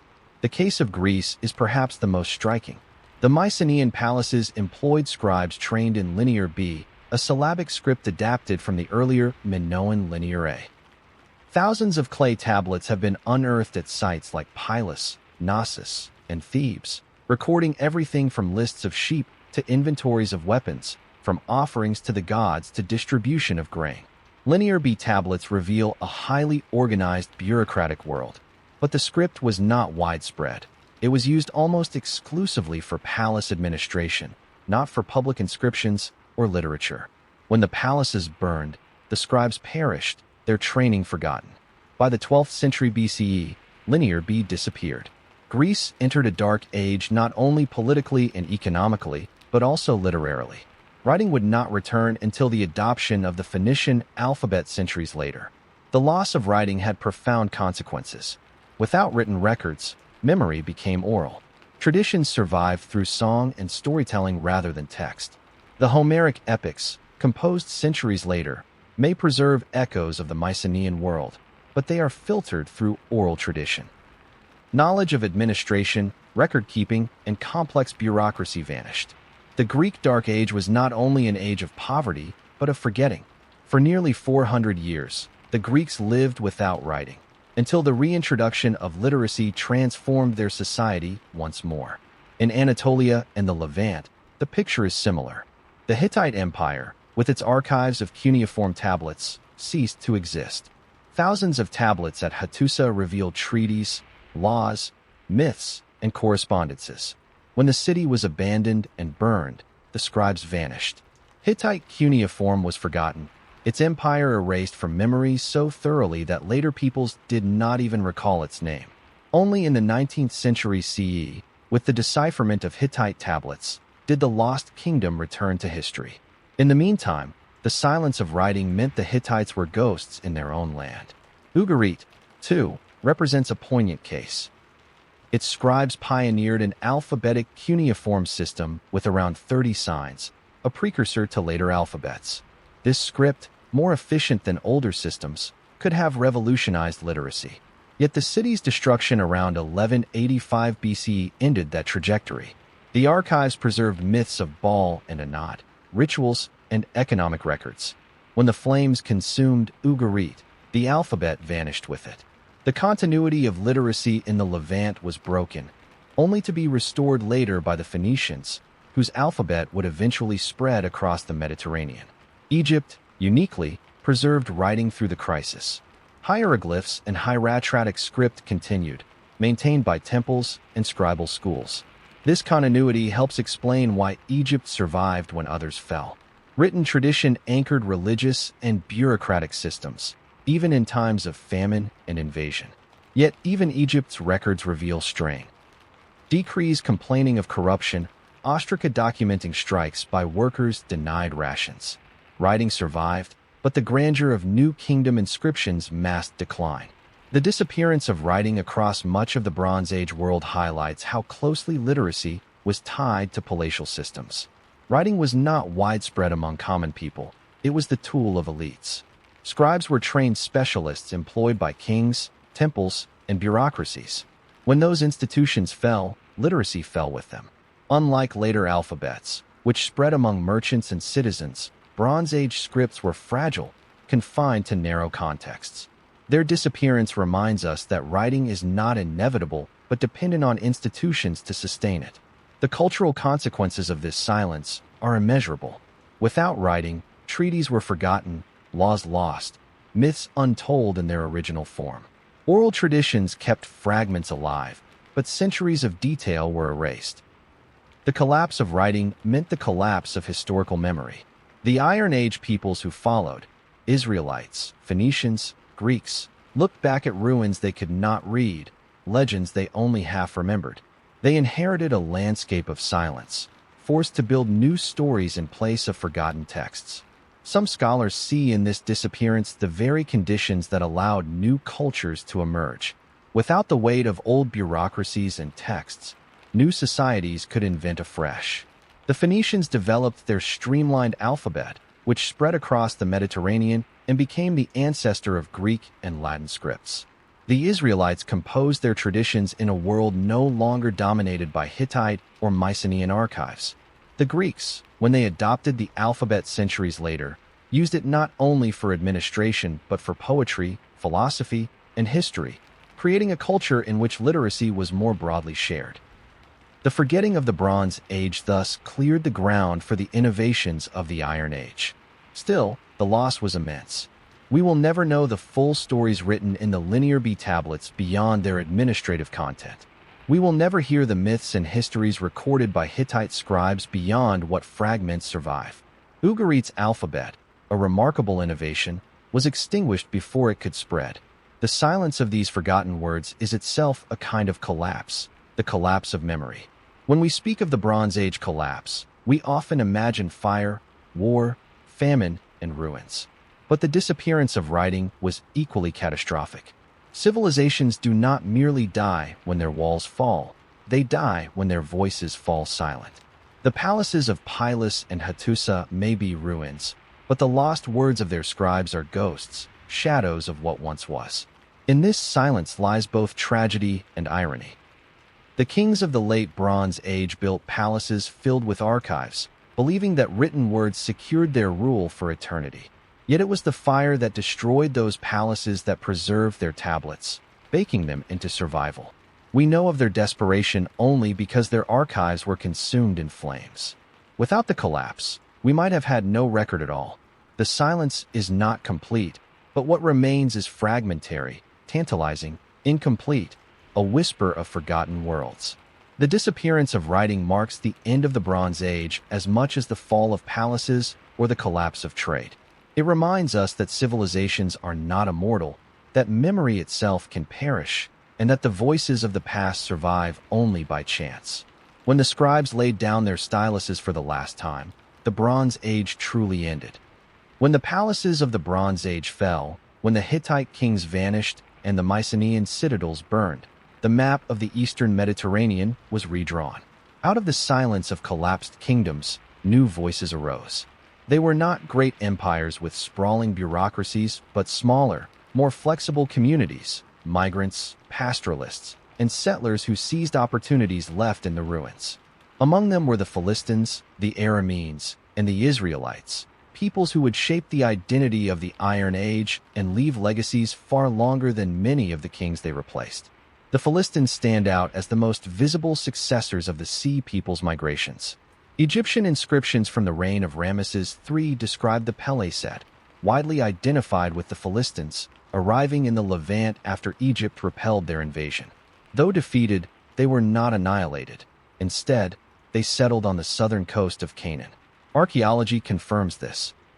Sites like Ashkelon, Ashdod, Ekron, and Gath show destruction layers around 1200 BCE, followed by rebuilding with a distinct new culture.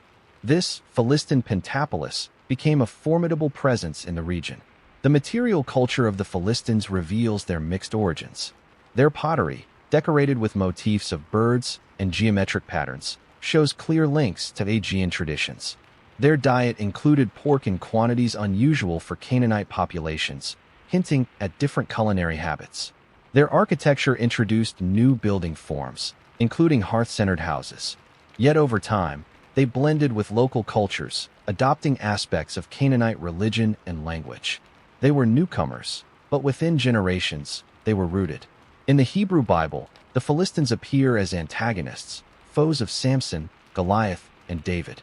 The biblical memory of them as invaders echoes their real emergence in the 12th century BCE, though the texts reflect conflicts centuries later. Historically, the Philistines became one of the dominant powers of the southern Levant. Their control of fertile coastal plains and trade routes gave them strength, and their rivalry with the highland Israelites would shape biblical history. In the aftermath of the Bronze Age collapse, the Philistines represent both continuity and change. Continuity, in that they revived coastal trade; change, in that they embodied migration and adaptation. Further inland, the Arameans emerged. They were Semitic-speaking pastoralist groups from the Syrian steppe who moved into the vacuum left by the fall of the Hittites and other powers. Unlike the Philistines, they were not seaborne migrants, but mobile clans who gradually coalesced into kingdoms. By the 11th and 10th centuries BCE, Aramean states such as Aram Damascus and Hamath dotted the Syrian landscape. Their rise illustrates how collapse opened space for groups once marginalized by palace systems. With no great empire to suppress them, they established their own networks of power. The Arameans influenced the region in lasting ways. Their language, Aramaic, spread widely as a lingua franca in the Iron Age, eventually adopted even by empires like the Assyrians, Babylonians, and Persians. In time, Aramaic would become the everyday language of much of the Near East, spoken from Mesopotamia to Judea. The emergence of the Arameans in the wake of collapse thus reshaped not only politics but also culture, laying linguistic foundations that endured for a millennium. In the hill country of Canaan, another people began to coalesce, the Israelites. Archaeological surveys reveal a wave of small villages appearing in the highlands during the 12th and 11th centuries BCE. These settlements were modest, clusters of houses, cisterns, and terraced fields. They lacked the monumental architecture of palaces, but they represented a new social order. The absence of pig bones in these sites suggests a distinct dietary practice, possibly reflecting emerging cultural identity. Over time, these highland settlers would form the kingdoms of Israel and Judah. The origins of the Israelites are debated. Some scholars see them as indigenous Canaanites who withdrew into the highlands after the collapse of city-states. Others argue for groups of migrants, perhaps linked to the wider upheavals of the time. The biblical narrative of an exodus from Egypt may preserve a kernel of memory of displaced peoples joining highland settlers.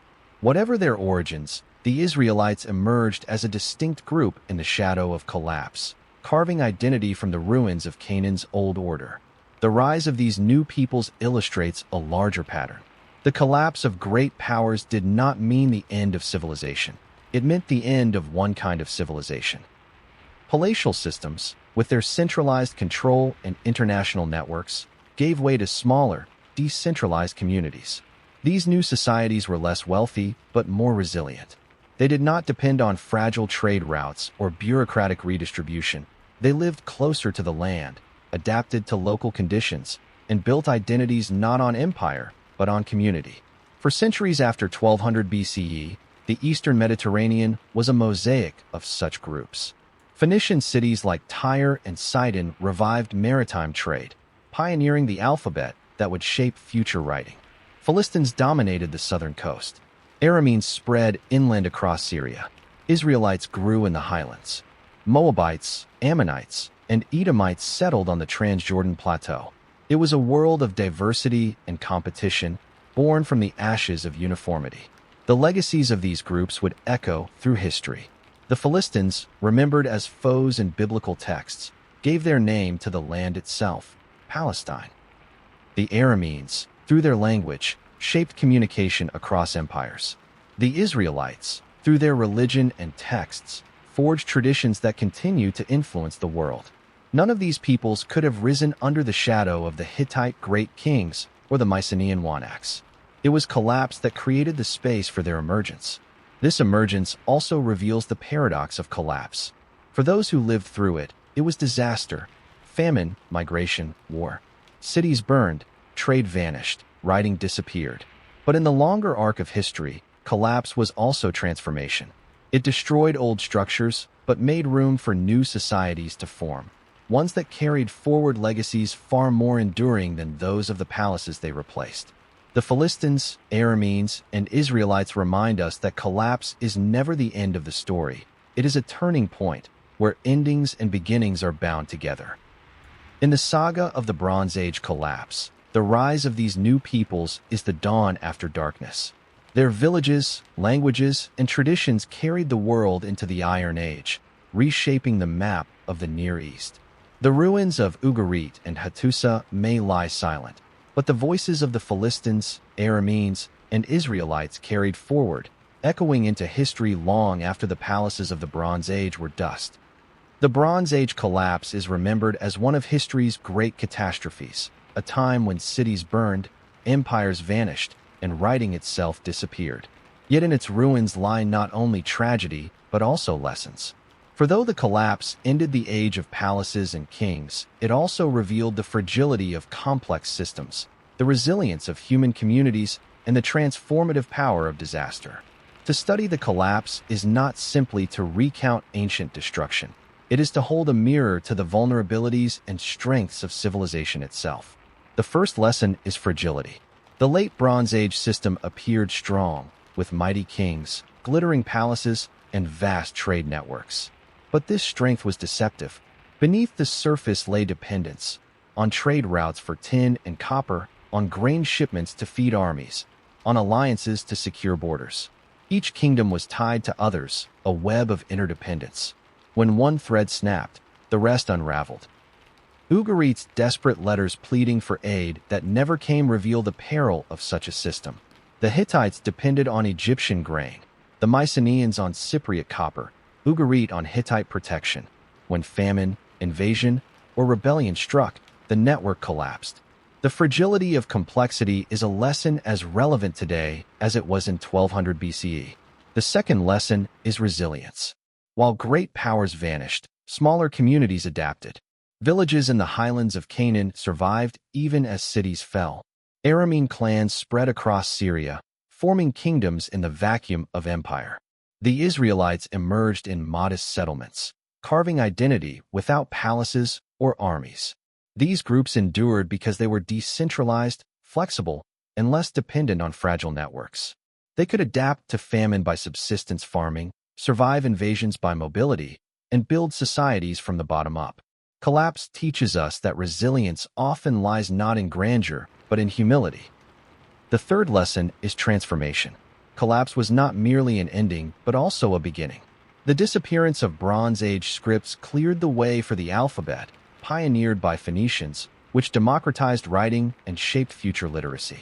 The fall of palace economies allowed new social structures to arise: city-states, tribal confederations, and smaller kingdoms. The Iron Age, born from collapse, would give rise to Phoenician traders, Israelite prophets, and eventually Greek philosophers. Out of destruction came renewal, though not without centuries of hardship. Another lesson is the role of environment. The Great Drought, revealed in pollen cores and texts pleading for grain, reminds us that human societies are tied to climate. When rains failed, kingdoms faltered. When famine spread, migrations followed. Nature was not a passive backdrop, but an active force shaping history. Earthquakes toppled cities. Drought emptied granaries. Kings who claimed divine favor lost legitimacy when they could not prevent hunger.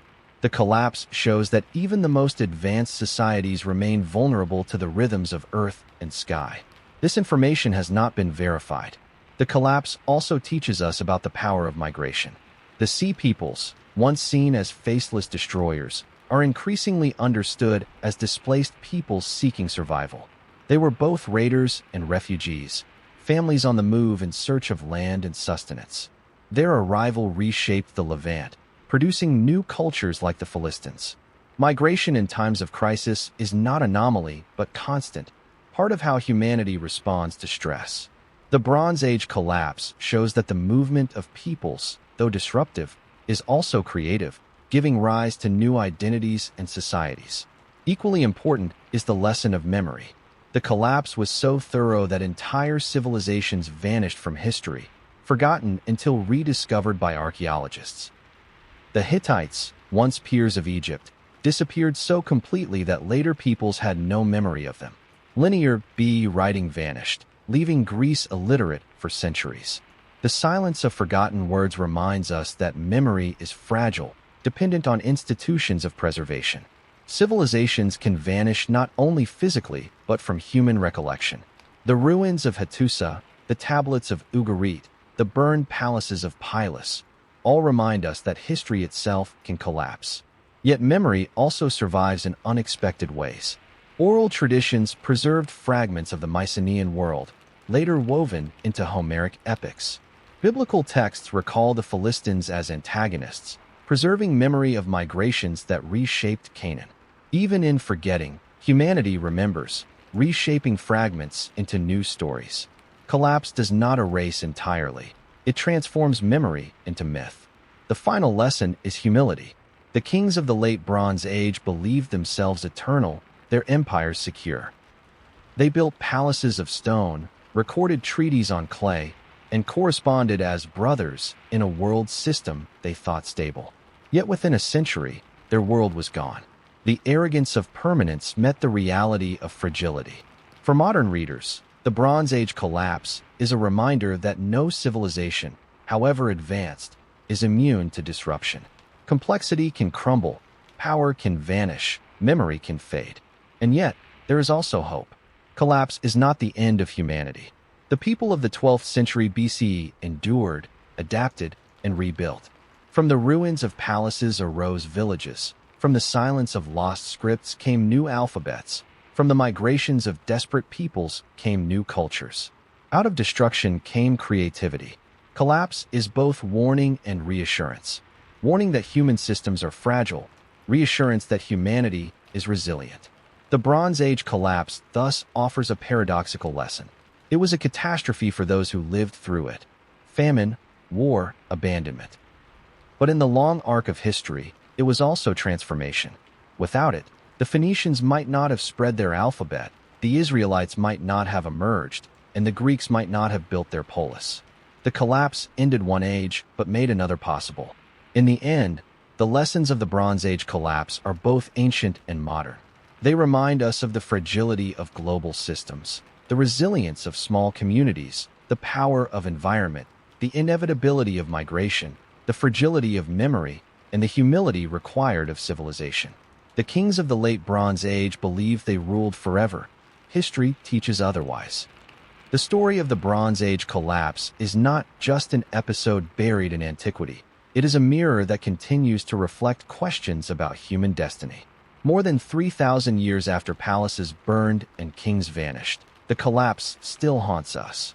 It fascinates because it was sudden, mysterious, and total, and because its lessons feel eerily relevant to our own interconnected age.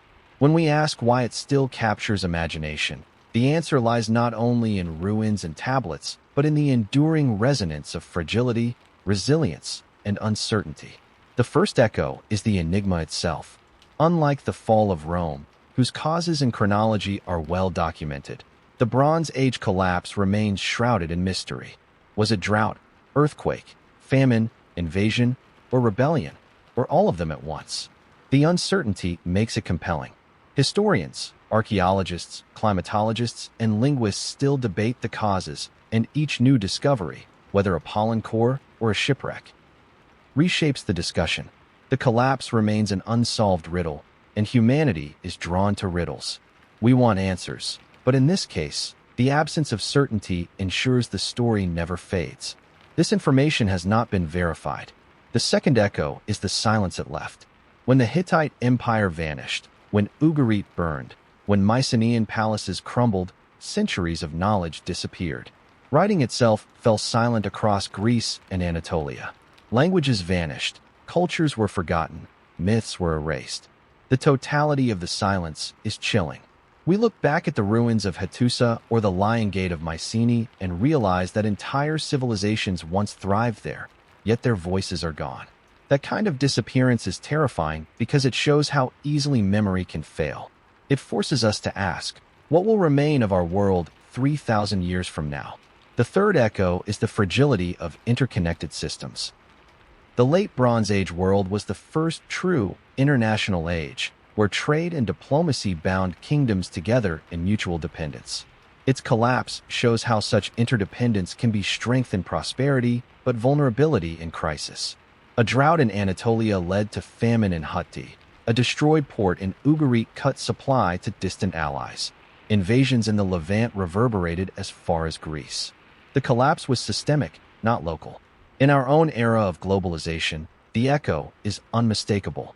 We, too, rely on fragile supply chains, on distant resources, on diplomatic ties. The Bronze Age collapse whispers a warning across millennia. Prosperity can vanish swiftly when networks fail. The fourth echo is resilience. For all its tragedy, the collapse was not the end of humanity. New peoples arose, Philistines on the coast, Israelites in the highlands, Arameans across Syria. Phoenicians rebuilt maritime trade, spreading their alphabet across seas. The Greeks, after centuries of silence, re-emerged with a new alphabet, poetry, and philosophy. Collapse was not annihilation, it was transformation. This resilience speaks to us today, reminding us that even when systems fail, human creativity endures. The fifth echo is myth. The collapse did not only destroy, it also inspired stories. The memory of a world of heroes lost may lie behind the Homeric epics, where ruins of Mycenaean citadels became the stage for tales of Achilles and Agamemnon. The biblical accounts of Philistines and Israelites preserve echoes of migration and conflict. Later legends of lost ages, of golden worlds undone, may carry faint memories of the Bronze Age. Collapse was not forgotten. It was transmuted into story, passed down in new forms. The echoes of those myths still shape our imagination today. The sixth echo is humility. The kings of the Bronze Age believed themselves eternal, their palaces monuments to permanence. Yet within a century, their world was gone. This humbles us because it shows the impermanence of power. If empires that endured for centuries could vanish almost overnight, so too could ours. The echo is sobering. No civilization, however mighty, is immune to collapse. The final echo is relevance.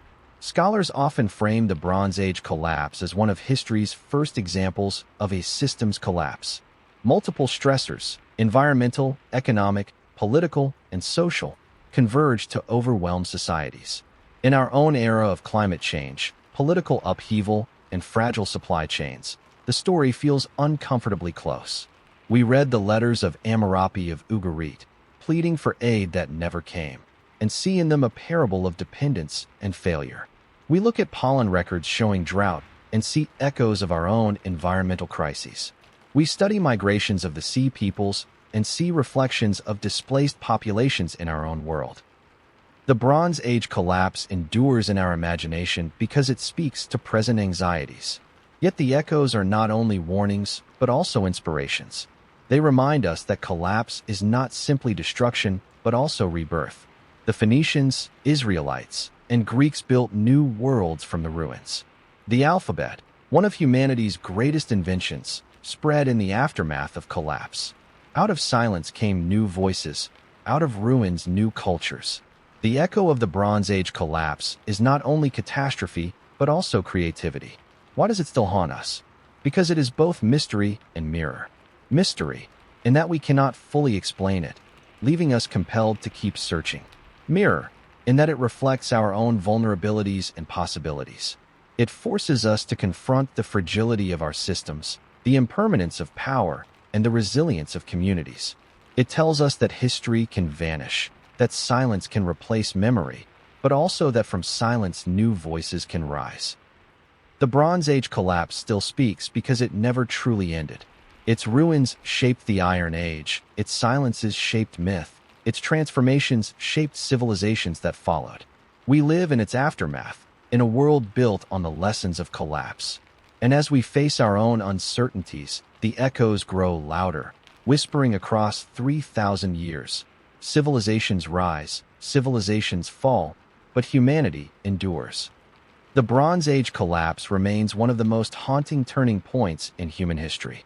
Around 1200 BCE, within the span of a single century, kingdoms that had endured for hundreds of years vanished.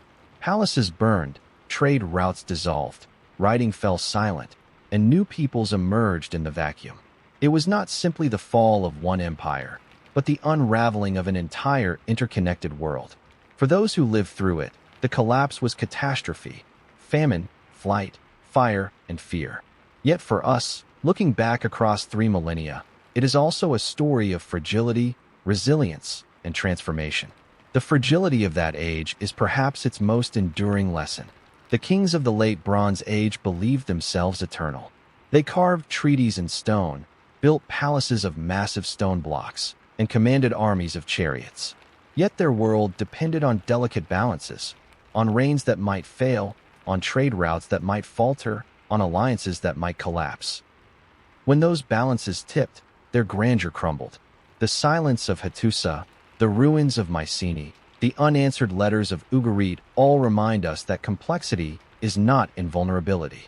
Civilization is strong yet fragile, durable yet vulnerable. Yet the collapse is also a story of resilience. For though palaces vanished, people endured. Farmers in highland villages adapted to new realities. Migrants like the Philistines settled new lands and built hybrid cultures. Aramean tribes moved into Syria, carrying a language that would dominate the Near East for centuries. The Israelites emerged in the highlands of Canaan, forging an identity that would shape global religions. Out of destruction came survival, and out of survival came transformation. Collapse cleared the ground for renewal. It is easy to focus on what was lost, the archives of scribes, the splendor of palaces, the order of kings. But we must also see what was gained. The Phoenicians developed an alphabet that would democratize literacy. The Greeks, centuries later, re-emerged with a new culture that gave the world philosophy, theater, and democracy. The Israelites carried forward traditions that would echo across millennia. The collapse ended one age, but made possible another. The Bronze Age collapse also teaches us humility. We, too, live in an interconnected world, globalized trade, fragile supply chains, climate stress, and migrations across borders. We, too, believe our system's enduring. Yet the past whispers caution. Civilizations that seem eternal can vanish swiftly when crises converge. The kings of 1200 BCE could not imagine their world undone, neither can we.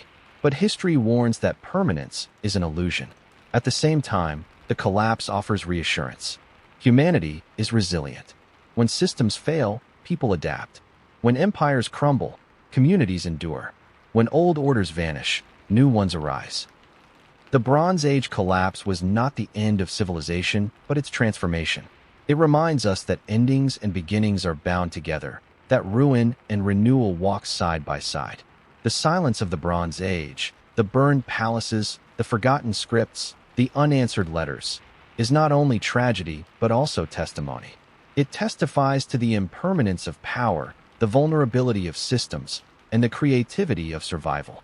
To study it is not only to look back, but to look inward and forward, to ask how we face our own fragilities and how we might endure them. In the end, the Bronze Age collapse is both warning and hope. Warning, because it shows how fragile prosperity can be. Hope, because it shows how resilient humanity remains. Between ruin and renewal, collapse and creation, the story of 1200 BCE still echoes, whispering across the ages that while civilizations may fall, humanity endures, and in enduring, transforms.